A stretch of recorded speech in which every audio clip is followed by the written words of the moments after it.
Welcome back to another weather forecast. Hope you guys are all enjoying your wonderful Monday morning here. In this tropical forecast, we'll be taking a look at Invest 95L here in the tropical Atlantic that formed off a tropical wave that came off the coast of Africa, and we're really monitoring whether this could possibly be the next named storm, which would be Josephine, letter J. National Hurricane Center has a bit more confidence, have updated to a 60% chance for the next 48 hours as well as the next 5 days. So really monitoring this very closely. Shear isn't a problem. Waters aren't a problem. It's just the dry air, and that dry air could be dying down before this system moves in the area where that dry air is right now. So really watching whether this could possibly be a short-lived tropical storm or a long-track system like Isaias. So really monitoring very closely an area of focus, an area of watch. So be sure to watch the whole video. We're going to be looking at the tracks, intensity guidance, the shear, the moisture, everything where all that is as well. Before we get to the video, please subscribe if you're new and hit the like button and hit the post notification icon so you can get notified as soon as I post a daily tropical forecast. Without further ado, let's get in this video. So here is a look now at the National Hurricane Center. As you see, there we have our one disturbance that here is at a 60% chance, so it's now at a medium probability. It was just at a 20% chance 24 hours ago. I knew this would actually move up in probability wise, so it's 60% chance for the next 5 days, and even the next 48 hours are under a 60% chance. So there it is. Very well likely. Environmental conditions are very variable for the short term time. It's just long-term weather. If it survives, it's drier. Maybe it can go in the Gulf. Maybe it can do that general basic August storm tracks that we usually see on average. But there it is. Could very well develop between this whole circle area. So it could develop here, could develop here. So really, there's a medium over 50% chance it's could form. So it's definitely a lot higher than what it was 24 hours ago. But there it is. There's Invest 95L. Could very well become a depression not too long from now if it does get its act together here. But let's go and check out now something interesting here that we see in August. So this is the really month of August here, the general and most common tracks. And look at this. They come off the coast of Africa and the MDR region, the most main developed region there off the coast of Africa. And look where this is. Compare this to Invest 95L. There it is, right off the coast of Africa. Compare that. That's basically right. That's like right aligned with each other. So really interesting it's really interesting how they really aligned, where storms or Invest kind of develop here off the coast of Africa in the main developed region and become long track storms. The track I'm really looking at is this one, where it kind of goes like this. That's the track I'm really focused on, because that could very well happen with this Invest. Could very well do that. Not exact track, but similar track to that. But it's really kind of baffling that you see it's August. We have Invest 95L. Invest 95L like right here.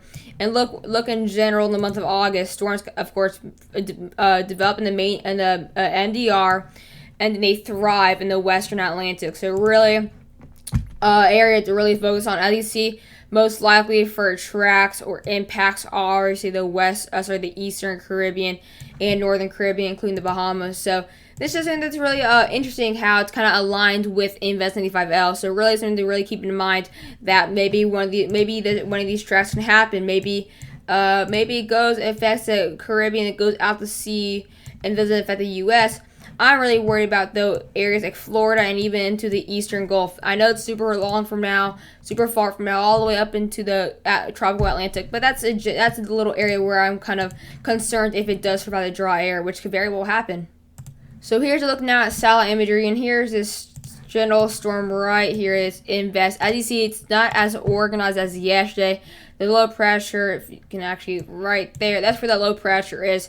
Kind of trying to see some cloud cover. The western part of the storm has definitely got a lot more cloud cover. This whole eastern part of the storm is really opened up.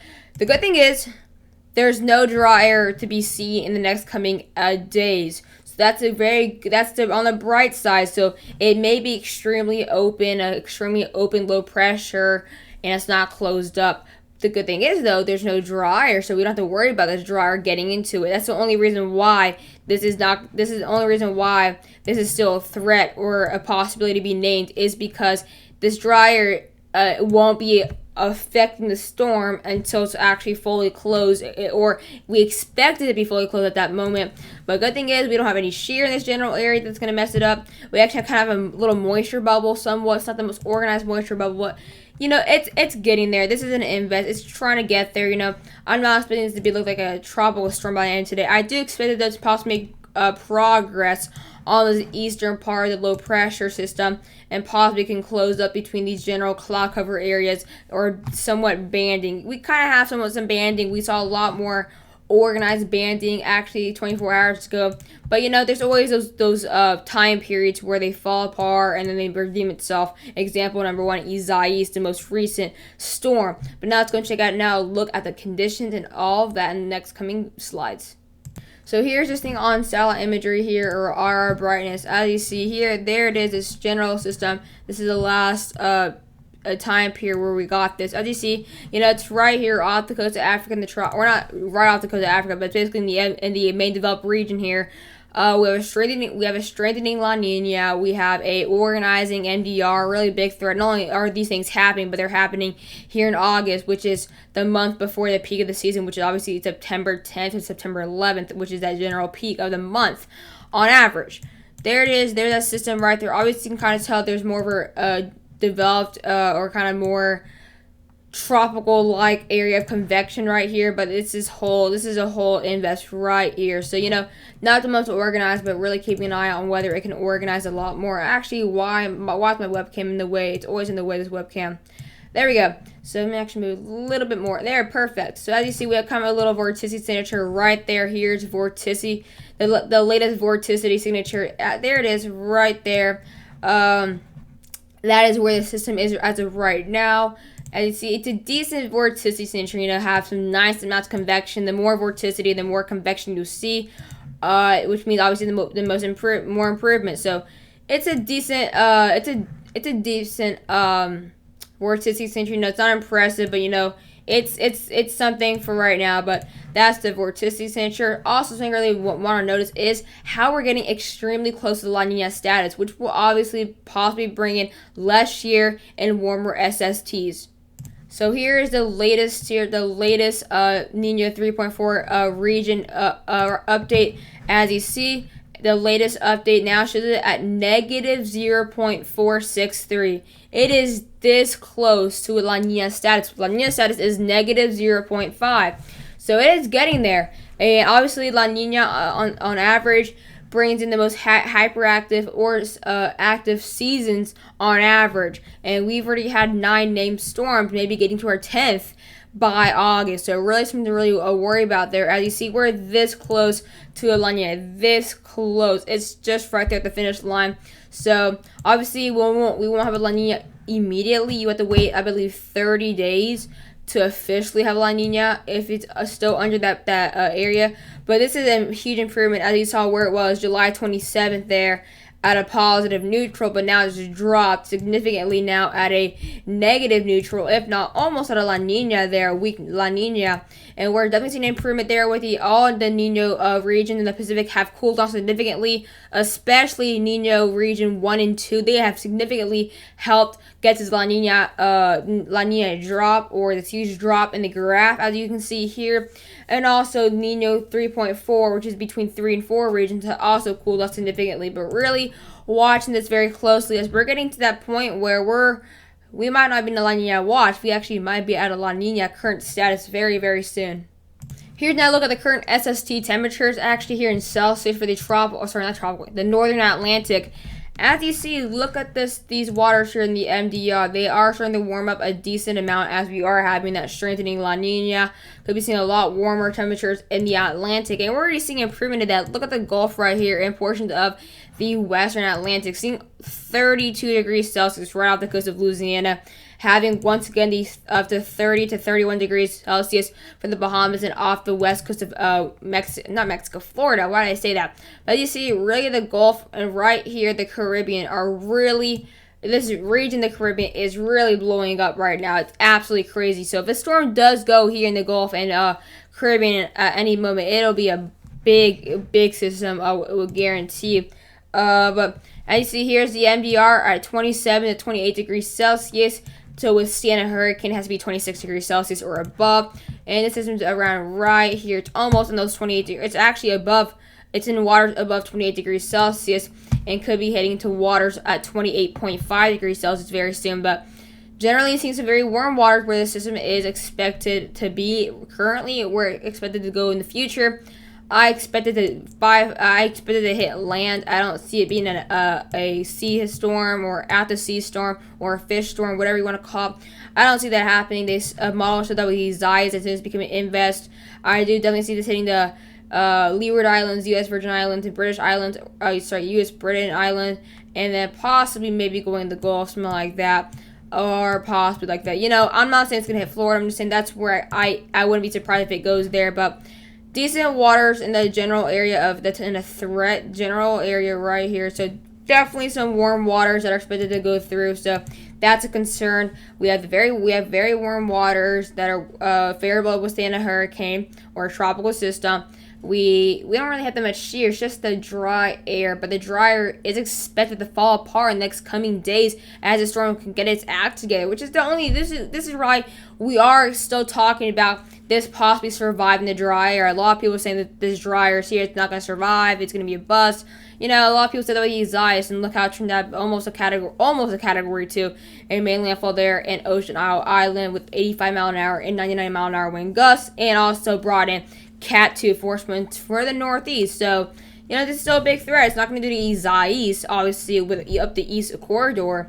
But, you know, really big concern, especially actually bigger concerns, if this does somewhat have its moisture bubble before the somewhat dry air, and it does go in the Gulf or this general area, that's a main concern. Because look at those waters there. But let's go and check out now weathermodels.com on these SSTs as well. So here's looking now at the SSTs or the whether they're above average or below average temperatures here in the weather models area website. So the system's around right here. So it's over some warmer waters compared to average. So above average temperatures there. As you see, the next 48 hours, it could expect this warm air or this warm, not warm air, these warm waters could be following this invest. So that's a big concern. Obviously, it's kind of below 3 degrees above average, but that's still something. You know, that's still what a degree Celsius above average. That's still a good bit. You know, a good bit. It's just 3 degrees that can do something. And now you see the storm kind of is it's gonna be heading for the Eastern Caribbean very soon. And now you see these we have a lot of warm waters in this general path. So you know. That's a concern. We don't really have that much. We don't even really have that many cool waters anywhere in the Atlantic, except for the entrance there to the Mediterranean Sea and up there between Portugal and between the areas of Ireland. But as you see, though, we are seeing some nice, very warm waters for this whole area, especially right here. Big concerns. Rising concerns as well. Also, rising concerns if we do have a tropical wave coming in. Some really warm water in this general MDR region there. So. You know, big concerns, but we are going to be seeing the warm waters will be there. So, you know, that's a big concern here for if this could be very well be named. All right, the main concern, the dryer, the SAL, Saharan area layer. This system's right here. You can see the cloud cover. This is where the invest is. You can kind of see the cloud cover. You see all the dry air. All the Saharan does is all to the north. So that's why I was saying this system does have plenty of time to close up. So there's no need to rush this system because there's really no dryer whatsoever. As we continue to go, kind of see that nice amount of convection kind of coming in together. So it could be something just possibly coming back together. But look at that convection. All of this convection. Look at that dryer. It's all to the north. All that Saharan dust is all to the north. So no need to rush this. You know, this dryer does not meet until the next coming days. As you see, there's a huge blow convection. That's where that system, or that's where Invest 95L is. Look, the dryer does near this general area, but the thing is, these yellow and orange colors, that's rarely dry air. Actually, it's like almost average. But the pinks and the whites and almost brown, that's very dry air. If you look at the graph, yellow, orange. some light reds. That actually isn't really that much of a dry air. Yes, it's Saharan dust and it does dry the atmosphere, but this little amount of dust that's right here, this kind of yellow, bright yellow, that is not enough to take down a system, especially if it's closed off, and looks pretty closed off here from here. And as you see, there it is, that convection is going to continue to go on, still avoiding that dust. It is still avoiding that dust, and as you see, there it is, going there in the Atlantic, making its way towards the Leeward Islands right there. There's a little dry air. There's a decent amount of dry air. This is the big concern right here. This dry air. It's right, this whole area. This little kind of dust that kind of falls, it kind of leaves the pack. This is where the most dry air is. But it kind of leaves the pack and goes its own way. I'm just saying, if this does have a moisture bubble, if it's super organized, which it does have time to do, this little amount of dry air won't do anything. I know it looks like a lot of dust, but look at the graph. This is right here. That's nothing. That is absolutely nothing. It could take down a beginner storm, like a storm that's just become an invest, or not even an invest, just a little disturbed weather. That it can take down, but let's say it is a tropical storm by right here. I don't think it could. It may weaken it a tad, but it won't take it apart completely, which is exactly what I'm saying. This definitely has a chance. It has a decent chance to survive this dry air. It just has a little part right here, and then it has open seas right after that. So maybe it does fall up. Maybe it does weaken a lot, but it still has all of this to go. So really, we'll see how it goes. Alright, let's check out the conditions that we have right here on the tropical tidbits for the moisture. As you see, there's all that dry air to the west and to the east of this low pressure. But there it is right here in this kind of big area of moisture, which is exactly where this tropical wave is. That's where you can kind of tell where the tropical waves are right there. See, defined low pressure system, GFS, does show it possibly going to 1,005 millibars with the next 24 hours. And there it is still. The dry air has yet to get to it. And this system still has plenty of time. As you see, it kind of backs off. That dryer kind of goes all the way right there. Kind of cuts in front of this. It kind of cuts in front of this low pressure. It's like, nope, you're not getting past me. But watch this. Watch how it kind of weakens. That dryer kind of really falls apart. Look at that. Completely falls apart. And look where the system is. You know where it is? It's right here where all that moisture is. Not touching a single particle of dry air. Look at that. Alright, just look. Alright, you guys are saying this won't form based on the dry air we have currently. This is how it is currently right now. Look at that. Yeah, it won't go through. It won't survive. But you gotta be realistic. By the time it gets there, this dry air completely falls apart. It just completely falls apart. And look where it's rarely anything. It's kind of like a light peach color. And look at that. That moisture actually blows up. And that's where the system is. That's exactly what I'm saying. This could very well survive this dry air. And then, boom, heads towards the Caribbean. Maybe even the Gulf. You know, too far from there. But that's exactly what I'm saying. This could very well survive this dry air. Right now, shear, we don't have much whatsoever. Around 30 knots on the western part of the system. Not really much whatsoever that can destroy the storm. It's going to continue to go through the tropical Atlantic unharmed. Next 78 hours, very little shear whatsoever. Like 0 knots at some point. It's pretty variable. And then, of course, there it heads towards the eastern Caribbean. You guys are like, oh, there's a lot of shear. The shear is going to come back. It's going to straighten it by the time it gets there. Yes. But not in the area where it will go. As you see, yeah, or over 50 knots there in that general area, the tropical Atlantic, but not where the low pressure system will go. Shear is not a problem as well. Speaking of shear, we're at below average shear right now currently. Look at this. Since February, we've dropped in shear. We're seeing way below average shear right now. Look, we're sitting here at 15, 18 knots maximum right now in general. For 850, 200 vertical shear, we've dropped a lot, and this will continue to be like this until possibly November, which is a big threat. We're gonna be seeing the least amount of shear when we get to the peak of the season. So speaking of shear, below average currently right now in general. So obviously we're seeing a lot less shear, which is also a check in the box for this to possibly become a Josephine. Alright, so here's a look now here at disturbance 95L, the tracks here. So as you see, A lot of these tracks, they're just going kind of pretty straightforward. It's west northwest, kind of slowly but surely getting there. As you see, they kind of show just going straight for the Leeward Islands there, the U.S. Virgin Islands, British Virgin Islands there, the Northern Leeward Islands. You know, it's kind of just heading to that general area. We've had a lot of systems going into the general area. We had Gonzalo, Isaias. Now this, very lately, we've had a ton of tropical Atlantic storms, which is what we generally see at this time of the year. We saw the August general tracks, and they just showed there. So heading towards the tropical Atlantic, or not tropical, heading towards the Leeward Islands in the next 120 hours. So a good 4 days around to see where this will go. But this kind of has around 72 hours with undisturbed atmosphere with no dryer, no shear, or there will be shear, but not enough to take it down. So it has a good 72 hours, I would say, until this dryer starts to get a lot closer. But the thing is, it won't be that bad by the time it gets there.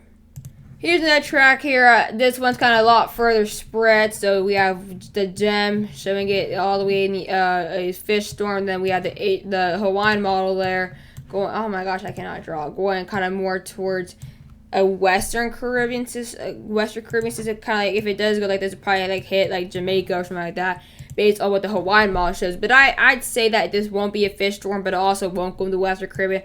I kind of see it possibly kind of going straight for this general area right here. I know it's a very tight cone, but, you know, it's pretty self-explanatory where this could possibly go. I don't see it taking a sharp turn like that whatsoever, but, you know, we'll just have to wait and see as models get closer. Also, there we go. I don't know why I just lagged, guys. I just lagged completely. Let's check out the intensity guidance here. As you see, earliest tropical storm on this will be 48 hours, and then the latest will be, let's see, that's 96 hours. The thing is, a lot of these are showing it not even getting past a depression, staying non-named. So that's the thing, whether it be named or not, that's the question. I think the possibility has increased, not just because of the National Hurricane Center, but because dryer will be weakening. That's really the only threat. So, you know, it's kind of like that moment, like, will it get the moisture bubble also with that dryer weaken? If those two things happen, it will survive. But if one of those things happen, it's kind of on an iffy moment. But that is that. So guys, I hope you guys did enjoy the video, and bye guys.